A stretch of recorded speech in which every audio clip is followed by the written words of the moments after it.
موسیٰ علیہ السلام نے کہا یا اللہ میرا جنت کا ساتھی کون ہے؟ اللہ تعالیٰ نے کہا فلاں قصائی، یہ گوشت بیچنے والے۔ موسیٰ علیہ السلام حیران ہوئے، بھئی قصائی میرا جنت کا ساتھی کیسے بن گیا؟ کہا کون ہے؟ کہا فلاں۔ وہ گئے تو ایک قصائی، قصائیوں کی دکانیں، گوشت، بیٹھا چوکڑی مار کے گوشت بیچ رہا ہے۔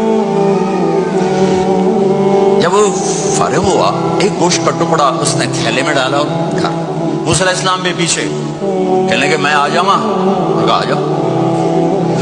اس نے آ کے گوشت کی بوٹیاں بنا کر ہانڈی پہ چڑھایا، آٹا گوندنے بیٹھا، پھر اس کو نرم ہونے دیا، سالن تیار کیا، روٹی بنائی، تھالی میں پلیٹ میں سجا کر ایک بڑھیا ایسے لیٹی ہوئی، اس کو کہتا ماں جی ماں جی، اس کو اٹھایا، نوالے بنا کے کھلاتا رہا۔ اس نے کہا میری بات، اس نے منہ صاف کیا، اس کو لٹایا، وہ کچھ بولی، کچھ بڑائی۔ موسیٰ علیہ السلام دور کھڑے تھے، کہنے لگے بھائی کون ہے یہ؟ تو میری ماں ہے۔ یہ کیا کہہ رہی تھی؟